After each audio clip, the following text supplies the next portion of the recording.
You're watching YouTube, the cable access of the 21st century.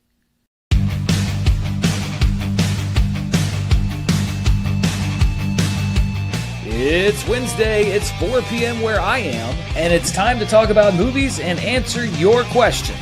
Welcome to Dan's World.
All right, how about now? I think we're good now.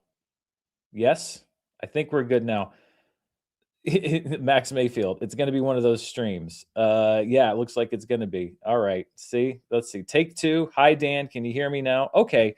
I don't know what happened. Apparently, I set everything to as I usually have them here, and my software here, StreamYard, decided to switch to my microphone on my phone for some reason. This is just not my week. I don't know what's going on today. Okay. Well, you could see me, but you couldn't hear me. And I should have checked the chat earlier. Oh boy. Okay. Well, to catch you up and for the non-lip readers out there, for everybody except for John Boy Media who's watching this video, welcome back to the show. This is take two. We have a lot to talk about today. If you didn't see charts yesterday, then you may not have heard about the snake that was in this studio yesterday. We are going to go deep down into that whole story because that was quite something.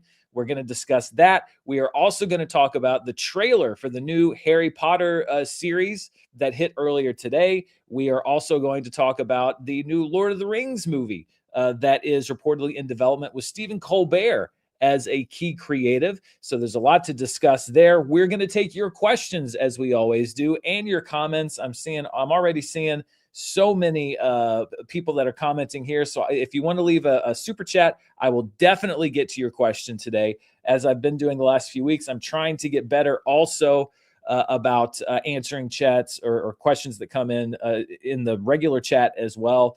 But I'm going to be juggling a lot today. So let's jump into it. Before we get to any of that, though, this is another thing I didn't really have a chance to talk about on charts this week because there was just so much to get to, so much box office news and the origin story of this whole snake thing.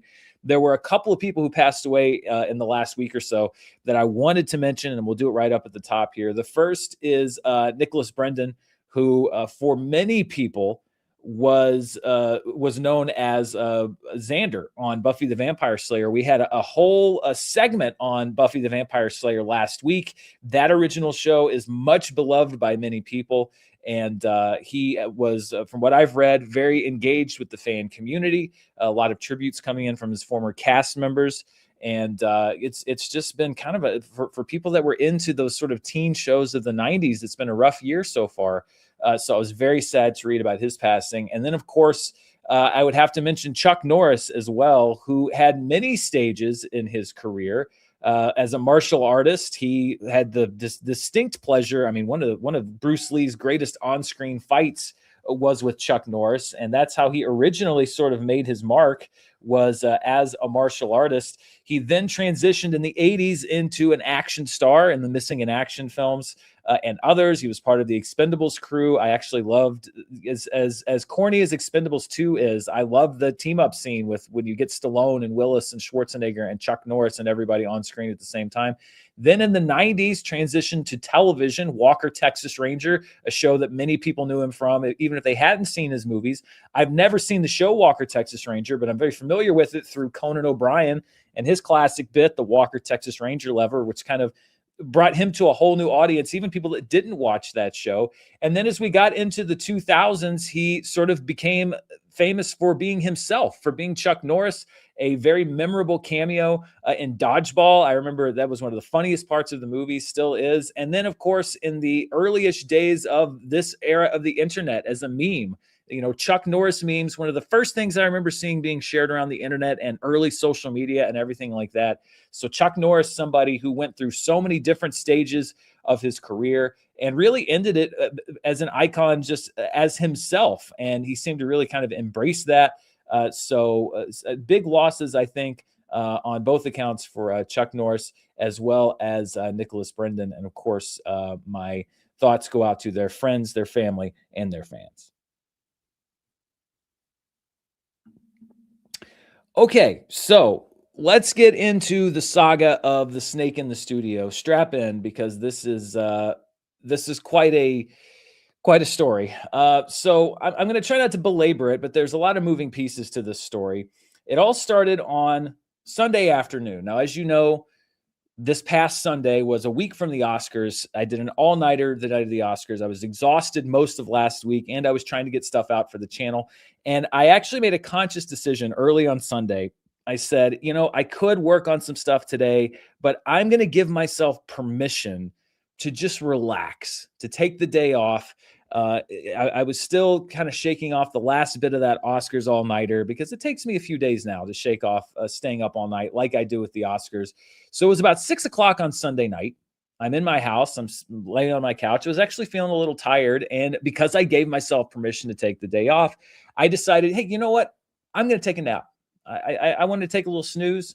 And so I had either just fallen asleep or I'd been asleep for maybe a minute or two when I heard some clinking of glasses from my kitchen. Now I have a bar cart with some wine glasses that are kind of hanging. And at first, I think because I was half asleep, I thought that I was still living in California, because that's what you would hear when we were having a little tiny earthquake. So in my brain, I was like, oh, we must be having a little tiny earthquake. But then I remembered I don't live in Arkansas anymore. I live in California. So it definitely wasn't a little tiny earthquake. So what was it? Was there like a big truck that drove by? And then I heard one of the glasses fall off of the bar cart. It didn't break, but it definitely fell off. So that to me says, all right, there's something on that bar cart. Now, I should mention, as I've said on this channel many times before, I have been traveling for most of this year, and I've been away from home more days this year than I have been home. So in the previous week, the week leading up to the Oscars and after the Oscars, I had found some evidence that I thought maybe I might have a mouse or mice or something like that. It wasn't like widespread all over the house. I hadn't seen a mouse. I hadn't anything like that. But I looked and I saw, like a little thing on the floor, and I'm like, oh yeah, that could be a sign of something. But again, it didn't look like a critical problem that I had to take care of right now. I was really busy last week. I had planned to call my pest control company on Monday to say, hey, can you come out here and do what you need to do? So it was in the back of my mind that might be going on in the house. So I thought, okay, I know what this is. I do have a mouse or something, and it's up on the bar cart, and we'll go see what's going on.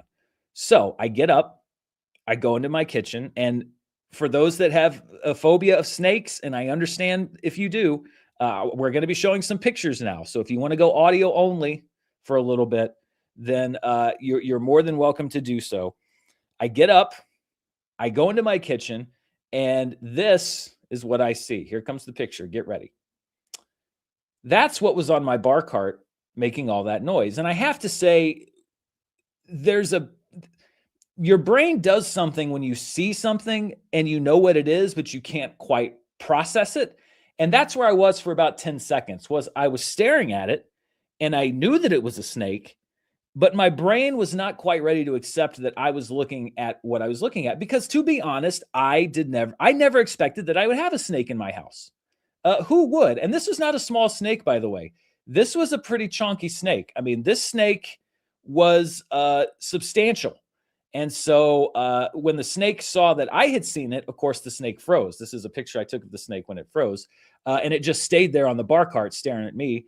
And I was staring at the snake. And so there was about a minute then of me staring at the snake. And really, I was just kind of looking at it because once my brain had accepted that I was seeing what I saw, I decided I didn't know what to do.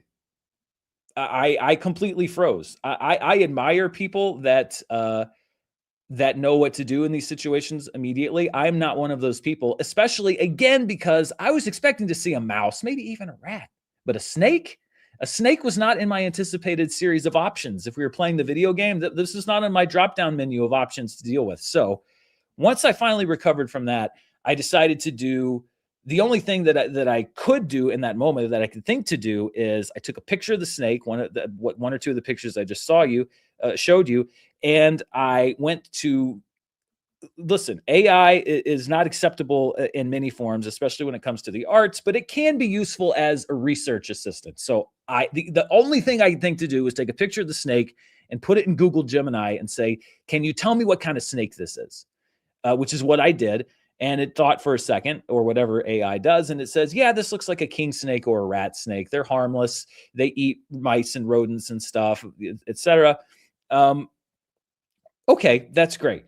However, I trust it as a research assistant. I do not necessarily trust it like with my life. So it was nice to know that this was probably a harmless to me king snake or rat snake. But I was not ready to stake everything on it. That was number one. Number two is I have never handled a snake before, and I'm not a big fan of snakes. So I didn't have the experience necessary to handle this on my own. As I mentioned, this was at about 6:15 on a Sunday night. Now, if you live in the South, you'll understand this. The number of businesses that are open on Sunday in the South is about 25%. Once you get past 6 o'clock, that number drops down to about 10%.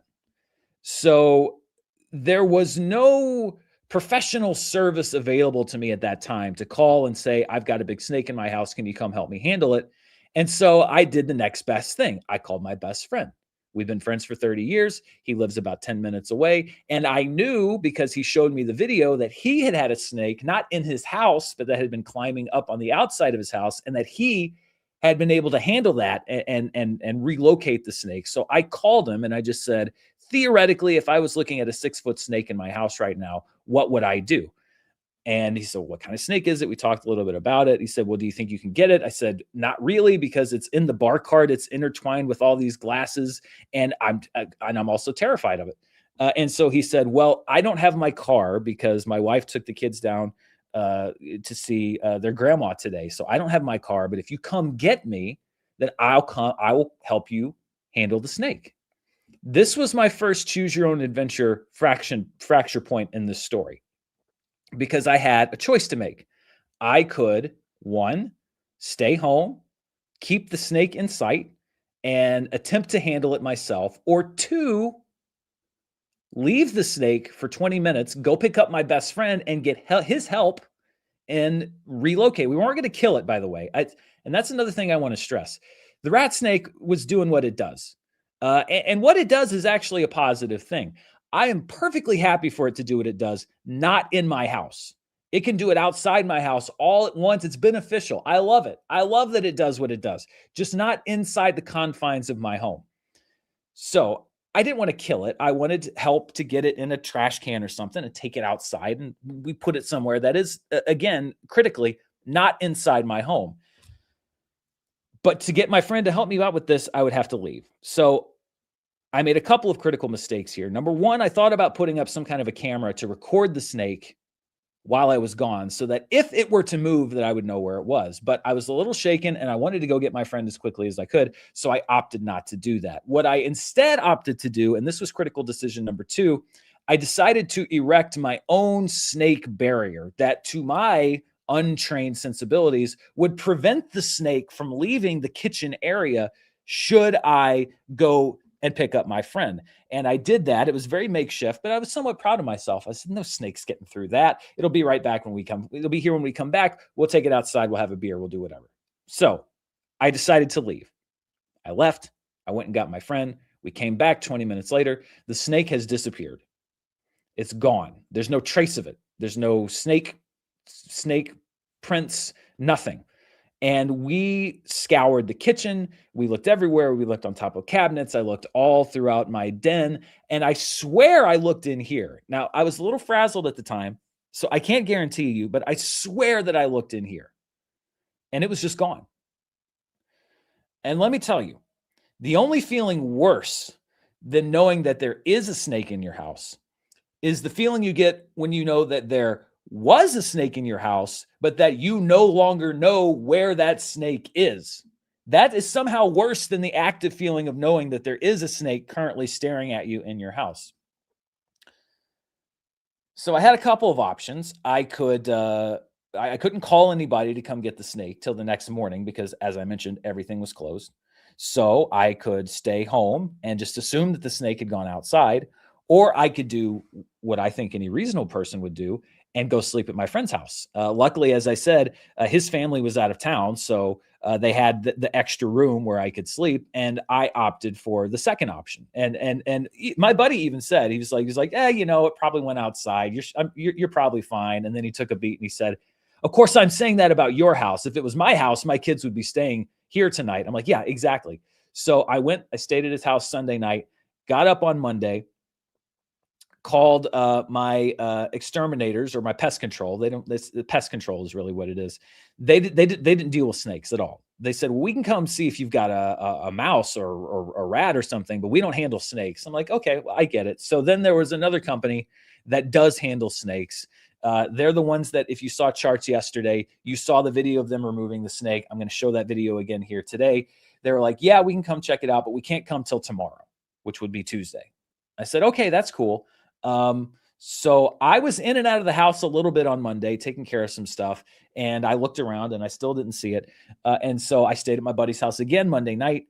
Tuesday morning, they're showing up at 10 o'clock. I have charts to do. I prepped charts at my friend's house, but I still wanted to get the show out on time. So I figured, okay, well, the snake is probably gone. It probably went back outside where it came from. So what I'm going to do is go to the house early, about 7:30, 8 o'clock, shoot charts. I'll be done shooting charts about 9. I'll be close to, I'll at least be close to the end of editing it at 10 when the snake people come and they can do what they need to do. And then I'll get the show up about on time.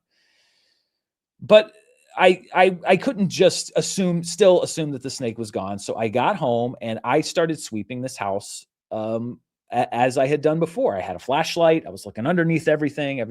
And finally, the last room I check is the studio. Now, I don't know if you could tell from the video I showed you, but the snake was here, literally right here is where the snake was.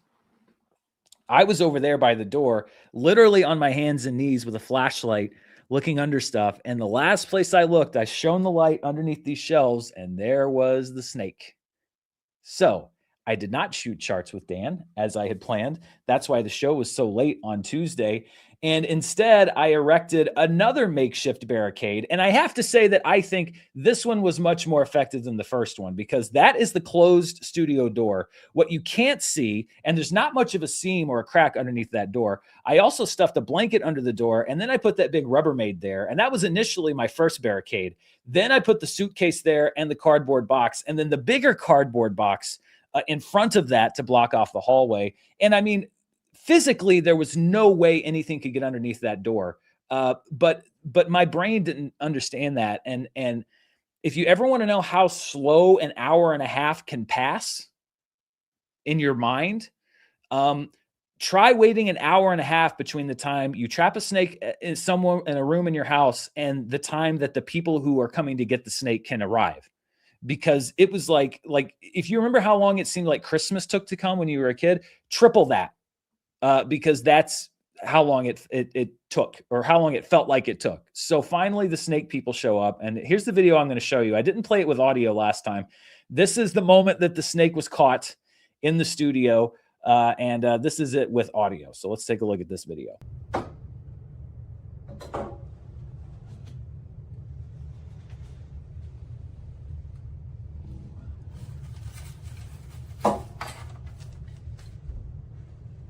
Yep, that's him. I'm sorry.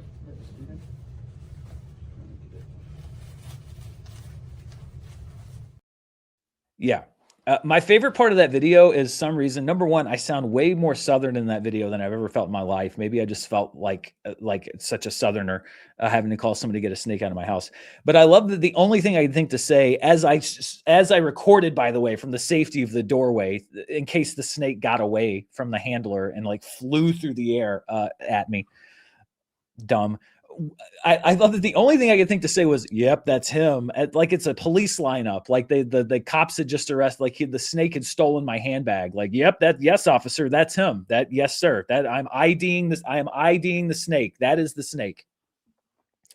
So anyway, the snake has been relocated. I don't care to know where. I don't need to know where. Not here is the only location that is appropriate for me to know. The snake has been relocated. But I have to mention that this house, it looks like a crazy person lives here because okay, the reaction that I got after I mentioned this on charts yesterday, I've gotten a few reactions. Number one was saying rat snakes are good. Rat snakes kill mice. Rat snakes keep the the vermin. And I agree with that 100%. I'm not asking for anybody to demonize the snake. I saw Zootopia 2. I got the message of that movie. I'm not demonizing this rat snake or any other snake that does not pose a threat to people. What they do is very important, but again, as I said earlier, not in my house.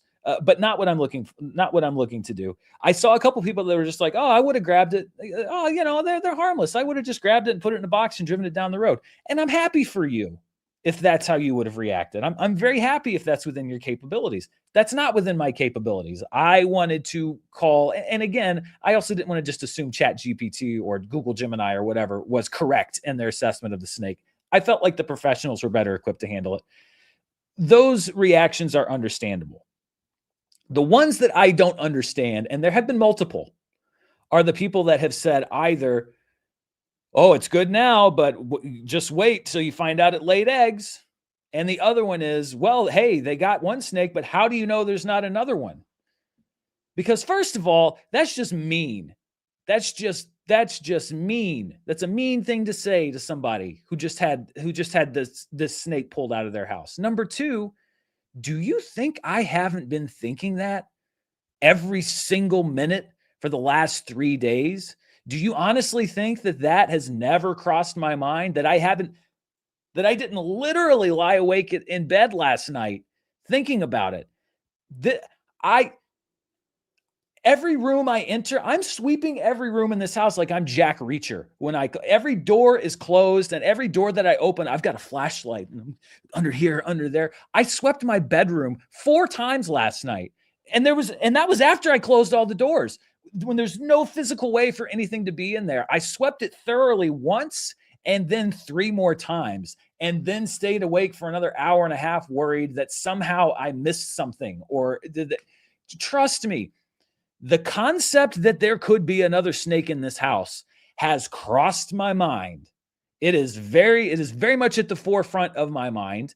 And so you don't worry. No one needs to point that out. I get it. Trust me. The eggs, I thought about it. Trust me. I will be doing continuous sweeps of the house until I feel satisfied, which I think will be probably 2 to 5 years from now. So trust me, those things are already in my brain. I don't need anybody else to bring those up. So that's just mean. That's just a mean thing. Another thing that a lot of people have said, I've got a lot of responses like, "Well, if it's a rat snake, it's probably in there tracking mice or a rat." Yeah, I know. I understand why it was in the house, and well, you need to handle that too. Yes, I'm aware of that. Listen, when there's a snake in your house, there's a list of priorities. And an order of actions that you take. And number one on that list of priorities. Now, if you're the person that would just say like, "Oh, don't worry about the snake. I got to figure out this mouse thing first." That's great. Good for you. For me, 100% of my attention goes to where's the snake and can I get it out of my house? Then we go to let's figure out the underlying reason for the snake being here. And I've been taking care of that. I had pest control come today. They checked it out. They said, "Yeah, you definitely have something," and we're going to address that. as best we can. But yes, I'm very well aware that there was an underlying reason why the snake was in here. I can only worry about so much. The human brain has only so much capacity to think, and I've been so mortally terrified of the snake that being mortally terrified of a rat or whatever, there's not much real estate there. Don't worry, I'm sure it will come. But yes, I understand the snake was here for a reason. I'm working on that. The last thing I did before I came on the air right now was to approve a quote for them to come out and do some work around the house to sort of minimize the chance of this happening again, kind of remove some stuff from the side of the house, seal up some stuff outside. By the way, another piece of information I can't unlearn, unless it's otherwise secured, it turns out your dryer vent, it's like a doggy door for snakes or mice, rats, whatever. I guess they can just come in and out as they please. The wildlife guy that was here yesterday was just like, oh yeah, no, it's, the little flap was up on the dryer vent, and it probably came in through then. And dryers, there's just empty underneath, so they can just kind of come and go as they please. That's a wonderful piece of information that'll never leave my brain. I can't unlearn that, and guess what? Now you can't either. So we're gonna put some mesh on that dryer vent. We're gonna seal that entry point up, and we're gonna do some mitigation and stuff. So I'm taking steps, but we're going one at a time.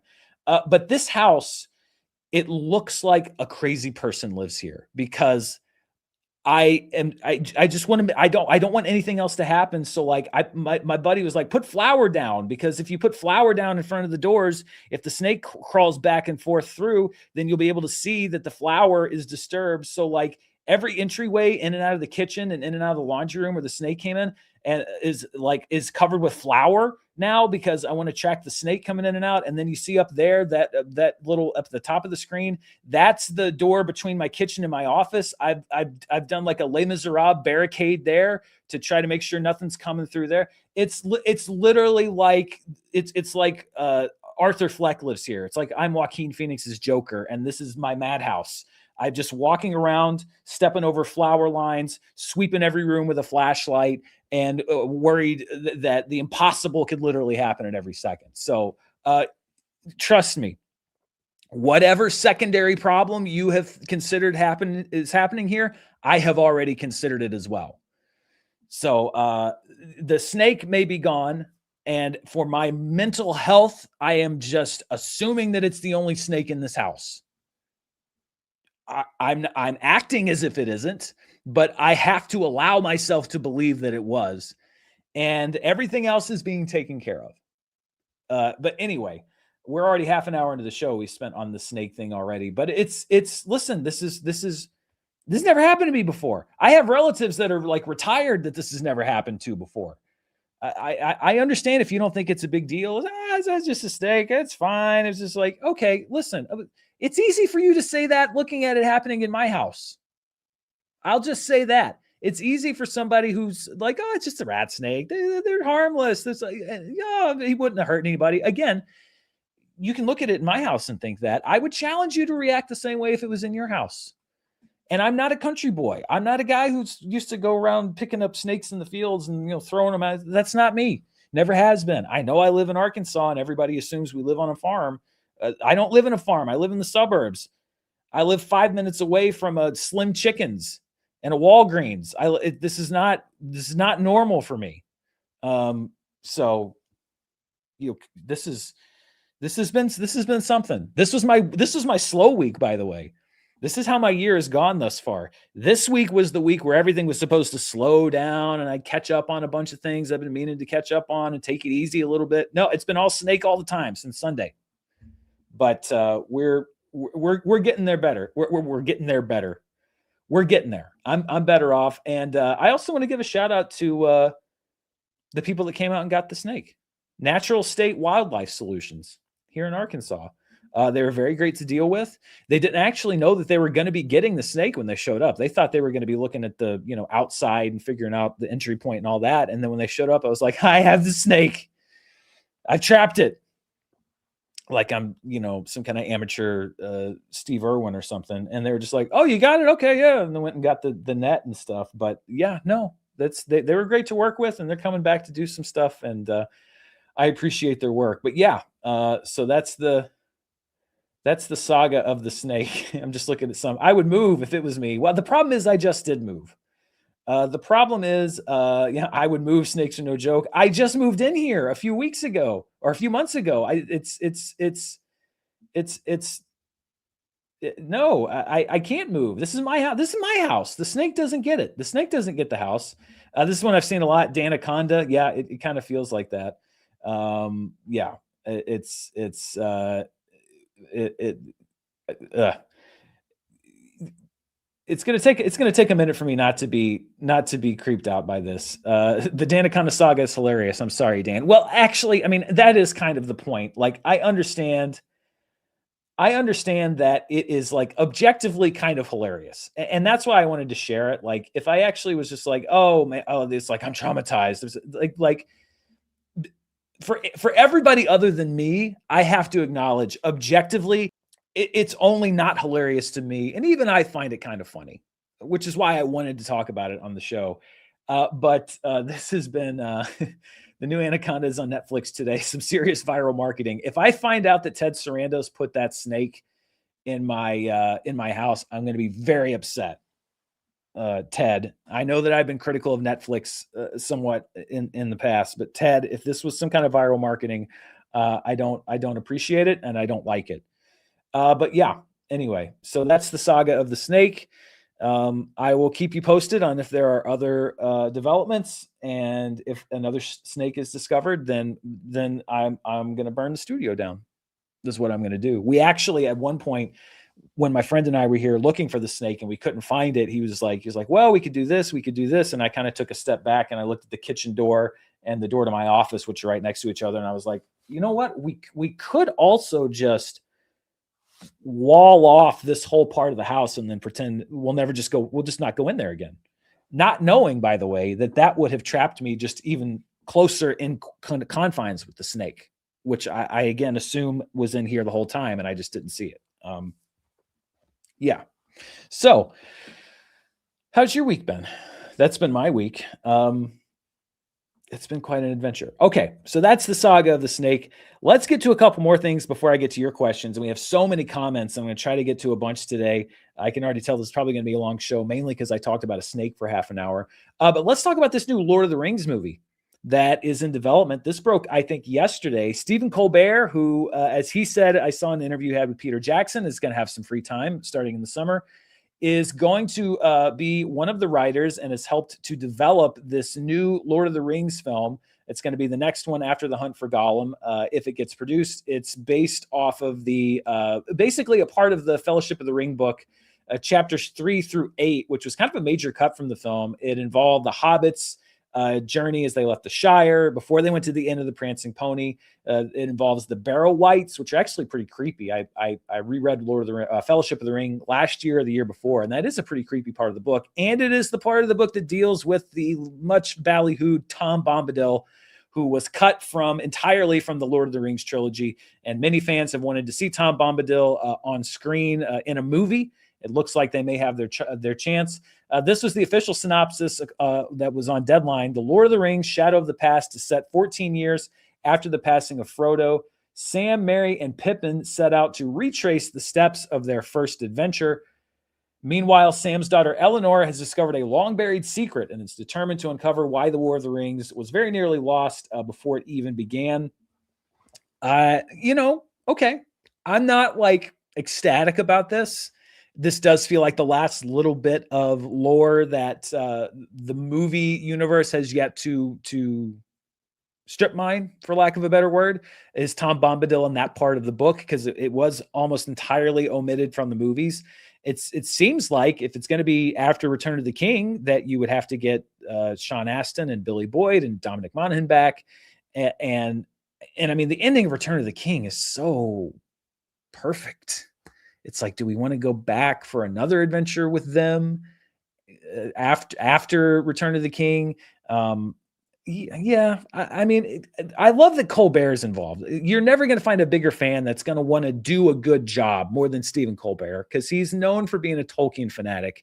And I know he's going to have respect for the source material and for the lore. I don't doubt his passion. I just wonder at a certain point, you can get too much of a good thing. And like I said, the barrel whites and stuff, it was a very creepy part of the book. And I have often thought about what that would look like in a movie, but to do it as a follow-up and to do it again and to potentially, I guess, even if you don't bring back the same actors, then it's weird if you don't bring them back. I think it's kind of weird if you do bring them back. I mean, Hunt for Gollum is at least kind of a prequel type movie. This would to come after Return of the King. I don't know. I'm not going to say no. Listen, I was skeptical about Andor and Rogue One, and they turned out great. So I'm going to temper that a little bit more than I maybe would several years ago. But I am curiously optimistic maybe about this.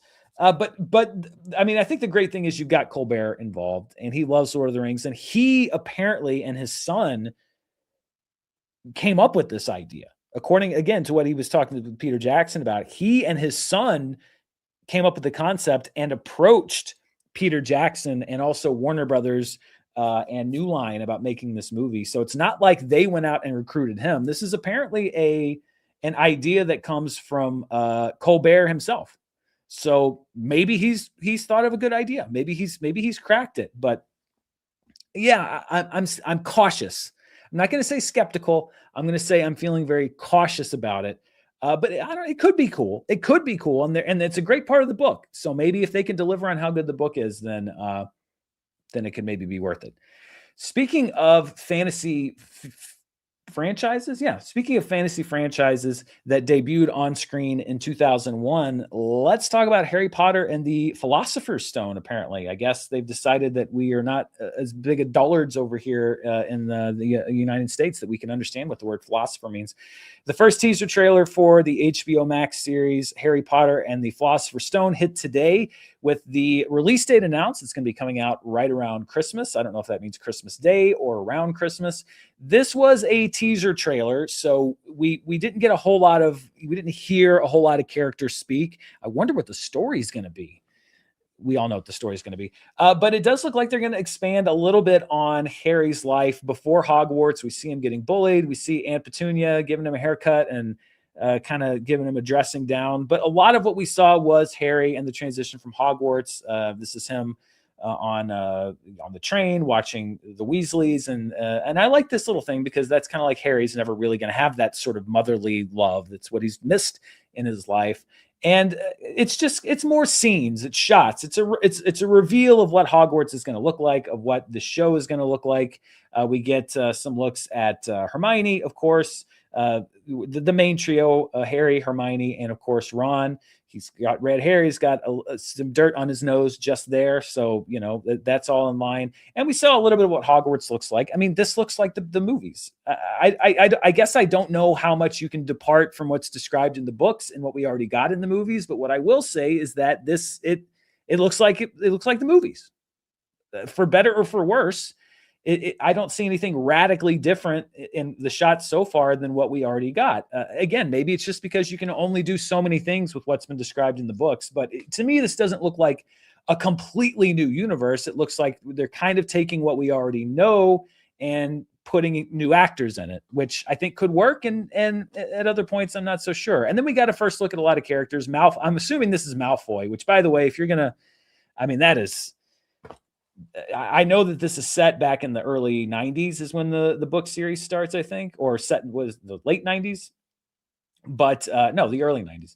But that is to me, that is a very modern Draco Malfoy look. He does look like he's got, and I'm not talking about the actor. I know this is a kid, but this version of Draco looks like the character has a punchable face. I'm not saying that the actual child that's portraying the character does.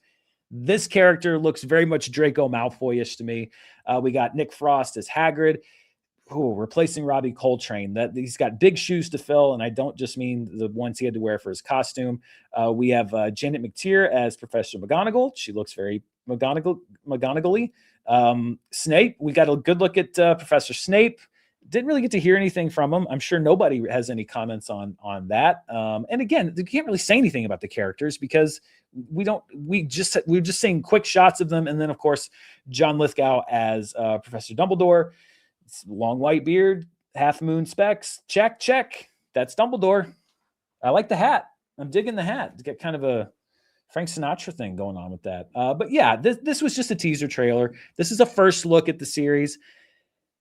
My opinion on it remains the same. I'm sure these kids are great actors, and I'm sure they'll do a nice job with the roles. And I hope that the people that they recast in the adult roles do well. And I'm sure that there will be stuff from the books that people like. But I think it's just this will be great for younger audiences that weren't around for the movies. It's just, I know 25 years isn't a short time, but it just seems like we had such a great version of this already in my adult life that, it's hard for me to see what would make it this worth it overall. Like what substantial improvements are you going to make? But it's moved past my generation. And it really barely was my generation to begin with. So, I'm hopefully, a new generation they'll fall in love with it and be enchanted by it and love the characters and stuff. And if it does it well, I'll be happy for it. And I'm sure if it's well done and the story's adapted well, I'll probably enjoy it. But I can't get myself like super amped up for Harry Potter again already.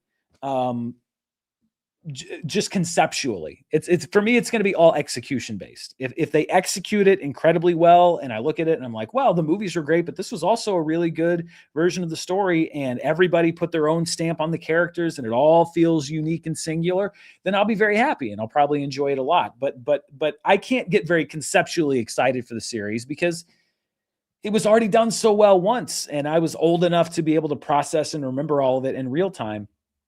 So I guess for me, it's more of like a wait and see type thing rather than I'm already super excited about it because it's just so soon to be doing everything all over again. And I saw today, they're like, well, we can't do one season every year. That's impossible from a production standpoint. And for me, it's like, is it though? Because, network TV shows used to do 22 episodes every single year. Like Star Trek The Next Generation produced 22 1-hour episodes every single year. And I understand Star Trek The Next Generation, much less effects heavy than a Harry Potter show, at least generally, although for its time, it was a pretty effects heavy show. But the idea of like, you expect us to make 8 to 10 episodes a year, every single year? That's impossible. It's like, is it though?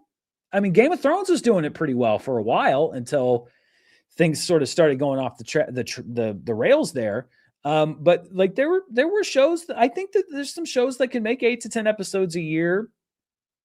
That doesn't seem unreasonable, especially if you're already working and you can keep the train rolling and keep, going. But maybe I just don't understand the production part of it. I think that they could easily do 8 to 10 episodes a year, but that's just me. Okay. Let's get to your questions. That's all I've got for you today, I think. Do I have anything else? No, we're looking at Harry Potter. No, that's it. All right, let's get to your questions. And we're going back to some that came in even before the show started. Carter Ross says, hey, Dan, so there's a snake in your boot.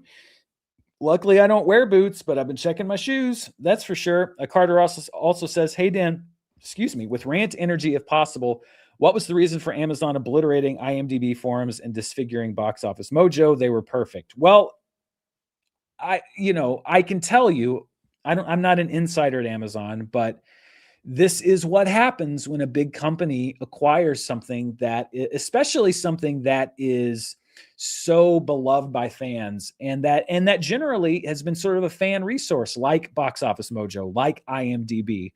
A company will come in and they will assess one of those things and they will assess it from a bean counter standpoint.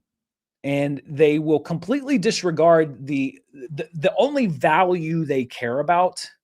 So when Amazon was looking at IMDb and was looking at Box Office Mojo, the only value they cared about was dollars and cents value. How many programmers work on the website? What are the costs of updating and running it? What is the manpower cost versus the traffic per hour per minute thing? That's all they care. It's all numbers. They don't care about the actual value of something like IMDb forums or the greatly enhanced features that Box Office Mojo used to have. That value to the person that comes, they don't care about. So they could look at Box Office Mojo, for example, and say, oh, well, only let's say 10,000 people visit this site. So the traffic to the site isn't very big and it costs too much to run. So we're going to strip out 75% of the functionality and run it at a much lower cost because the traffic to the site isn't very big. But what they don't take into account, because they don't care, is that for those 10,000 people, and it was probably more, I'm just using 10,000 as a number, for those 10,000 people, those features that they stripped out were everything. That's why they went to that site. And when you strip those features out, it then becomes substantially less valuable on a personal level to the people who constituted the core of why they went. And this applies to private equity taking over restaurant chains and other businesses, and big tech firms taking over websites and other stuff like that. They take something and they only look at value from a dollars and cents standpoint, and they'll strip out features, or they'll strip out deals, or they'll strip out bargains that to them don't make sense, because they don't believe that, they think that they can maintain the customer base, but this is too high of a value proposition. But what they don't understand is that's why the customers come. And then they strip those things out and the customers stop coming, and they say, why did the customers go away? Because you stripped away everything that was great about it. They don't understand that. They can't think like that. It's like asking a person to think like a dog. They're not, the mindsets they're not, you want two different things. Your needs and wants and desires are not the same. That's why Amazon does stuff like that, because they do not take into account that people have ascribed value to something beyond dollars and cents and slide rules and EBITDA and all of the corporate slang that they speak. They don't understand that. It's an alien concept to them. That's why. I don't know if that was enough Dan Rant energy for you, but I hope it was. Al109 says, Dan, if I disliked a movie, should I give the sequel a chance? I disliked the Mario movie, but want to watch the sequel in case it finally wins me over. I say absolutely. I give every movie franchise just about a chance to win me over with the sequel. Part of that is because I am a critic and I do feel like I have to go in with that mentality, but I'm always hopeful that, hey, maybe a movie came in that I didn't like so much, but the sequel will surprise me. It's happened in the past. Certainly the Fast franchise is sort of a, not an S curve, but it started out with didn't really like it, and then kind of peaked to all right, these are okay, and then went straight back downhill again. So yeah, if you want to see the movie and hope that it wins you over, absolutely, I think you should give it a chance. Rochester Producers 8847 says, time for Dan's World. I like that. Zeusiful says, Dan, where's your live action One Piece season 3 review? I'm so disappointed it isn't out yet. I'll be unsubscribing. Congrats on the snake-free studio. From your lips to God's ears. Thank you. Yeah, well, I'm hard at work on that One Piece season 3 review. I've got Scoops McGee out on set trying to record in real time them doing the new season so I can review it before. The funny thing about One Piece season 2 is it was by far the most, the thing that people kept asking me about, as from watching this show. And when I did get the review out finally, out of my last 10 videos, at least through the first few days that it was out of the last 10 videos that I put out, 10 out of 10, 10th place, least watched. You just, who knows? You can't guess. It was out late. That's probably why, but it's but the demand that it was getting, I was like, okay, well, it should at least perform average compared to my most recent videos. Nope. Last place. So very passionate, but also you can't predict that as somebody who makes stuff. You just have to guess how a video is going to do. Rochester's Producers 8847 says, why did it have to be snakes? I was asking myself that question among many for the last several days. They also say, at least it wasn't a frog. Am I right? Now, why are you putting that in my head now? The snakes and the mice and the rats are bad enough. Now I got frogs in my head. Ran out of snake jokes. Thoughts on collapse of Sora and the deal with Disney?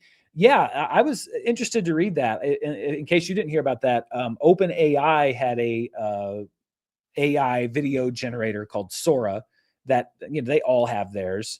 I think it was OpenAI, and it took off when it launched. Everybody was talking about Sora, but they shut that service down yesterday. And Disney had signed a deal with Sora where people could use Sora and could legally use Disney characters to generate user content that Disney would then put on Disney Plus. So it was basically like Sora gets the license for people to use Disney characters, and then they can use those characters to generate basically free content that Disney would then put on Disney Plus, which I thought was a spectacularly terrible idea.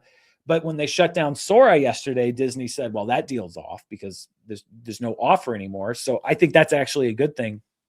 It's from what I was reading, and I'm no expert in AI, but it sounds like basically the same thing that the studios did with streaming services and that a lot of startups do was every AI company is doing this, but they are incurring massive costs in order to launch their products. The debts that these companies are racking up, billions and billions and tens of billions of dollars. And from what I was reading, OpenAI is getting to a point where those costs are starting to catch up with them, and they're having to maybe justify a little, because for a while you don't have to justify how much you're spending because you're like, we're going to be the next big thing. We can spend whatever we want, which is why every studio spent tens of billions of dollars on their own streaming service. At a certain point, when the competition gets to a point, or when your user numbers aren't to a point, or where your monetization isn't to where it needs to be, then the people who you owe that money to, or people who you want to give you more money, will start saying, well, wait a minute, but why does it cost so much? And based on your performance, why aren't you making more? And so from what I've been hearing, they shut down Sora so that they could basically shift those funds to other ways to generate income, because now AI is a very, it's a hot business. There's a lot of competition, and maybe not everybody can spend $100 billion now to launch it, because now the guarantee that you're going to get that back is maybe not as much as it was a few years ago. That's why I think that whole sort of way of building a business can be real. It's good if it works out, but it often doesn't work out. Freakstomp95 says, in Wiki for Project Hail Mary, first time I've seen them explain budget between gross 248 million and net 200 million. Can you explain this like I'm five? Sure. Specifically with Project Hail Mary, they spent $248 million reportedly to make the movie, but they got back through tax credits and other discounts $48 million. So they spent $248 million. That's the gross budget. But when they got back that $48 million from the tax rebates, the net budget, which was how much was left after that, was $200 million. So they spent 248, they got 48 back. And so the net amount that they spent, which is the amount that you spend versus the amount you get back, was $200 million. I hope that makes sense. Dylan Fitzsimmons, 2278 says, when did you stop watching The Simpsons? That's a good question. Probably in high school, maybe. So this would have been around 2001, which is crazy because at that time, The Simpsons would have already been on the air for 13, 14 years. And it's been on since then. It's been on far longer since I stopped watching it than it was on when I did watch it. So yeah, I'd say probably early 2000s is when I stopped watching it regularly. Dylan Fitzsimmons says, thoughts on The Last Temptation of Christ? I like it. I think it's a good movie. I know that it was very controversial when it came out, and I guess from a certain angle I can see, because it was a very, in depicting the literal title of the movie, The Last Temptation of Christ, that temptation involved behaviors that were very much not in line with many people's biblical image of Jesus.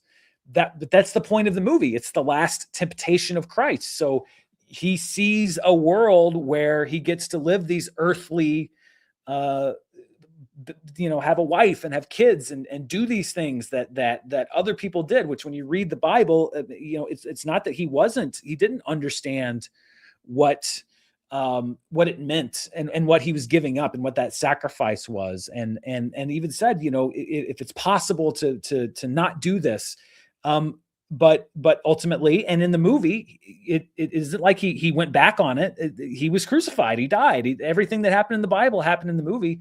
So the controversy was really sort of people getting angry about the point of the movie. I enjoy it. I think it's good. I remember the first time I saw it when David Bowie showed up. My mind, I did not know that David Bowie played, I think, Pontius Pilate in the movie, but I enjoy it. I think I probably watched it maybe 4 or 5 years ago and liked it again. Sheldon Petrie 3706 says, Dan, you are muted. That's obviously from the beginning of the show. Thank you. I appreciate that. I feel bad that you spent $2 just to tell me that, because a lot of people told me that for free. But thank you, Sheldon. I appreciate it. Ferris EB says, what is the most annoying series of super chats you've ever had to read on stream? Ha ha ha. Just kidding. Thanks for putting up with this. I don't think I can say I've had a most annoying stream. I get annoyed with myself when one comes in asking me to rank something categorically that I can't think of off the top of my head, because I feel like I should be able to do that, but I just can't. Black Bag V says, Daniel, my dear Daniel, you're using my legal name. Has enough time passed that you can now review movies and cars, or is that concept still the intellectual property of a certain someone? I'd love first thoughts before and after reviews. Yes, that's a reference to a Screen Junkies video that we did. Gosh, that's got to be 10 years ago now, where we had a integration sold with a car company, and we made a video where we drove to a movie. It's showing off the features of the new car. Look at this dual climate control, and then would watch the movie and then talk about the movie while driving back in the car and continuing to show off the features. I think enough time has passed, and that company's not even around anymore. We all knew that was a terrible idea. We hated it. And we pitched so many better ideas that they rejected, because they wanted a car commercial and we wanted an actual interesting video. And so we came up with something that didn't work for either of us. But there was some controversy because there was another YouTuber in the space who also did reviews in cars that thought that we had ripped him off, which we didn't. And he eventually apologized, but that didn't get as much traction as when he accused us of ripping him off, and we got called content thieves. And it was an interesting 48 hours for us. But I'd say that beef blew over 10 years ago. First thoughts before and after movie reviews. Yeah, a lot of people say, why don't you do out of the theater reviews? I've had people that are other movie YouTubers that say, like, why don't you do out of the theater reviews? They do so well on your channel. The views are great on them. And I get that. That's not how I like to do movies. I don't like to do a movie review where I'm just like, I walk out of a movie and I'm like, here's what I think. I prefer to sit down and think about it and write out my thoughts and roll it over in my head for a while. Sometimes I can't do that if the embargo is a really tight turnaround, but I don't like to just give you my snap judgment on a movie.